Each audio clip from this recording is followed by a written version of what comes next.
Gold was never money to the Aztecs. It was never wealth in the way Europe would later define it.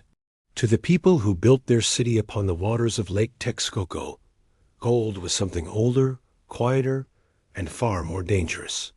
It was the sweat of the sun, a living substance born from divine forces, meant to be shaped, honored, and returned, not hoarded. In the Nahuatl language, gold was called Tenochtitlán. The word is often translated simply as gold, but its deeper meaning tells a different story. It means the excrement of the gods, not an insult, but a sacred description. Gold was what the gods shed as they moved across the sky, a material reminder that divine power was never meant to remain in human hands for long. The Aztec world was built on balance between gods and men, earth and sky, life and sacrifice.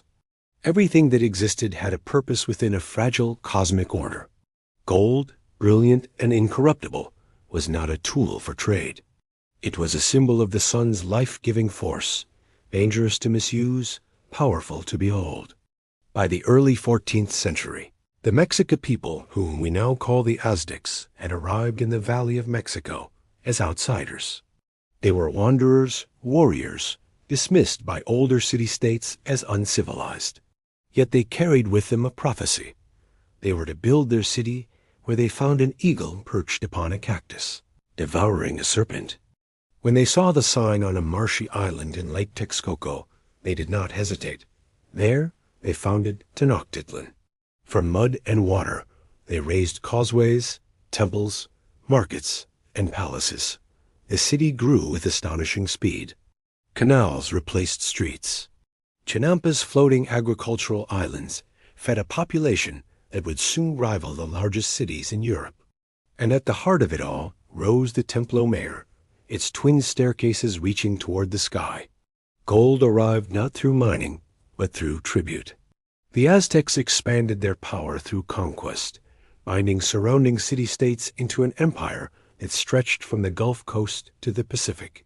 Each defeated city owed tribute: cotton, cacao, jade, feathers, and gold. Not in coins, but in raw nuggets, dust, and finished objects crafted by master artisans. Goldsmiths held a respected place in Aztec society. Their workshops were spaces of ritual as much as labor. Fire was sacred. Metal was coaxed, not forced. Gold was melted, hammered, shaped into masks, discs, jewelry, and offerings meant for the gods. Many of these objects were never meant to be seen by human eyes for long. They were placed within temples, buried beneath foundations, or submerged in sacred waters. To possess gold permanently was to invite imbalance. This belief would prove fatal when the outside world arrived. In 1519, strange floating mountains appeared on the eastern horizon. Hernan Cortes and his men stepped onto the shores of Mesoamerica, wearing metal skins that reflected the sun. They carried animals unknown to the land and weapons that thundered. To them, gold was not sacred, it was obsession. When Cortes entered Tenochtitlan, he found a city that defied everything he knew. Causeways stretched across water. Markets bustled with tens of thousands of people. Palaces gleamed with stone and paint, and everywhere gold. Moctezuma, too, the Aztec emperor, welcomed the Spaniards cautiously. He gifted them gold ornaments, masks, discs, and jewelry, believing generosity might maintain balance. He did not understand that each gift only sharpened their hunger. The Spaniards melted sacred objects where they stood. Temples were stripped. Gold offerings were torn from shrines. Objects shaped to honor gods were reduced to shapeless bars. The Aztecs watched in disbelief as meaning was destroyed in fire. Then came violence. Moctezuma was taken hostage. Rebellion erupted. The city fell into chaos. During the retreat known as La Noche Triste, Spanish soldiers attempted to flee the city, carrying as much gold as they could strap to their bodies. Many drowned beneath its weight, sinking into the canals with treasure still bound to them. Gold disappeared into the lake. When the Spaniards returned and finally destroyed Tenochtitlan in 1521, they searched relentlessly. Torture followed. Fires burned. Questions were demanded again and again. Where is the rest of the gold? But much of it was already gone. Some had been melted and shipped to Spain. Some lay hidden beneath rubble. Some rested beneath water, intentionally returned to the earth by priests who believed the gods would one day reclaim it. This belief gave birth to legend.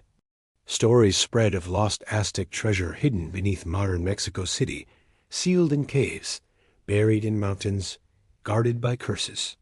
Conquistadors searched. Colonial officials searched. Modern treasure hunters searched.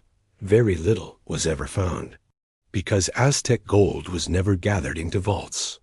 It was scattered by design, broken apart, hidden, returned, and the greatest treasure of all the artistry, the symbolism, the worldview, could never be melted down. Today, fragments survive in museums. Thin gold discs, delicate bells, stylized masks. They are admired for craftsmanship, but their meaning is often lost. What remains unseen is the belief that gold was never meant to belong to men. It was meant to remind them of their place beneath the sun. The Aztecs did not lose their gold because they were careless. They lost it because they never believed ownership was permanent. To them, everything was borrowed from the gods, from the earth, from time itself.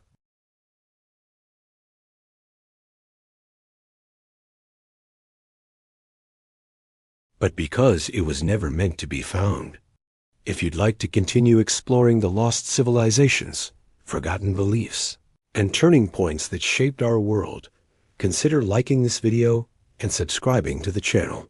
New long-form history documentaries are released regularly.